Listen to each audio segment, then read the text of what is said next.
All right, so this is the May 3rd edition of the Sunday Meditation. We're going to color this one as gearing up for the big gigs. We've got two gigs this month.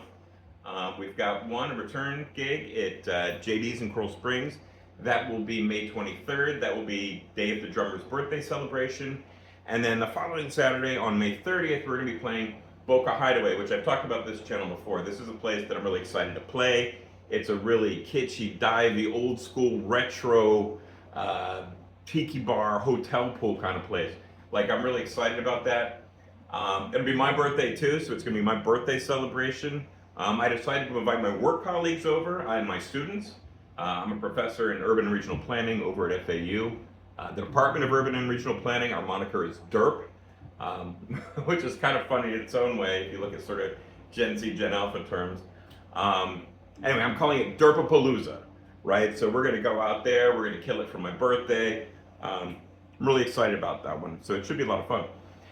So gearing up for this, the band got together earlier in the week. We started, we practiced. We'd been a little rusty after that last gig, so we decided to practice again. We started talking about how to fill out the set list. And in some bands, filling out a set list can be sort of monopolistic. You'll have particularly a singer that can be very diva-esque. This sort of wants to control all of that, and as a band, you sort of back that up. As a band, your constraint's often the singer's vocal range.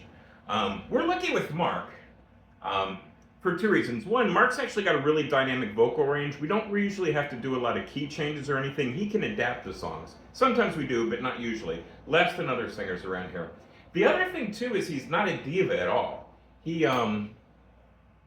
happy playing. He wants everybody to have fun playing music. So this is a band where everybody sort of kicks in on the songs we want to do. So we got together and we picked some new songs for the set list. And we like to keep some of our songs a secret, so I'm not going to get into the songs my colleagues proposed. I don't want to steal that thunder if you guys are showing up later in the month. I did pick a couple. The first one is a song that I really love, Let's Get It On by Marvin Gaye. This sort of R&B kind of thing is where I sort of feel myself as a musician. And a song like this, you can just groove on a fucking song like this, like.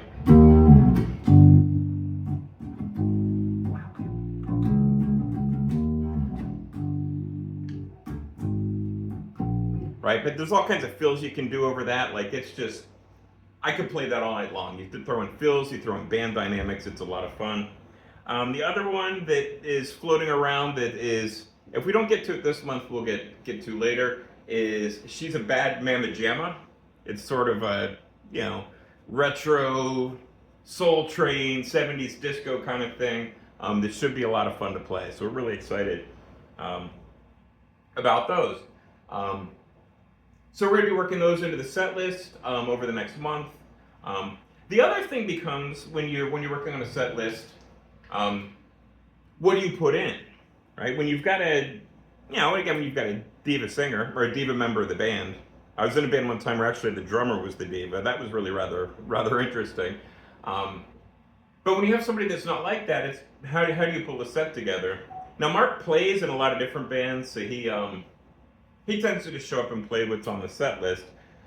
So to avoid any drama with this, what I do is I just create a list of all the songs that we have, and I stick it into ChatGPT. I tell it how long the show is, and it'll break down recommendations. And that's just a starting point. So it's a place where everybody can sort of pick and choose, figure out how they want to move things through. It creates a starting point for that. Everything's malleable, everything's adaptable. It's a starting point, which is nice because if people don't like it, they have a chance to change it. And if they don't change it, well, then they can't complain. But this isn't a band full of musical whiners. Like we all get along real well. So that is where we're at now. One interesting thing happened this week. I posted and is a gig-worthy video, Middle of the Road by the Pretenders. And sometimes I like to wear entertaining shirts, like bass, when I do these things. This week, I did one that got some commentary. And it was this. It should have been Lars. That's a picture, of course. If you guys are bass players on there, you know who that is. That's Cliff Burton. Now, when I saw this shirt, I just thought it was funny. I'm not wishing harm on Lars Ulrich, which is not necessarily true amongst the Metallica community. Yeah, I think Lars is amusing. I don't wish the guy ill. I just thought it was a funny shirt. Right, you have Cliff Burton, who was kind of regarded as a virtuoso bassist by the band itself at the time. And then you had Lars Ulrich, who drummers don't think very highly of, Metallica fans don't think very highly of. I thought it was funny, tongue-in-cheek, sort of nod to the Metallica community and their disdain for Lars Ulrich. But you know what? People who get offended by that, fuck them. It's just funny. So, anyway, that's that shirt. I did find that the comments were funny. So that's where we're at this week. Our next practice is going to be as a band. It's going to be at Marquee on May 9th. We're going to get together. We're hopefully going to finalize the songs we want to add to the set list between now and then lock those down before the gigs at JD's and at the Boca Hideaway.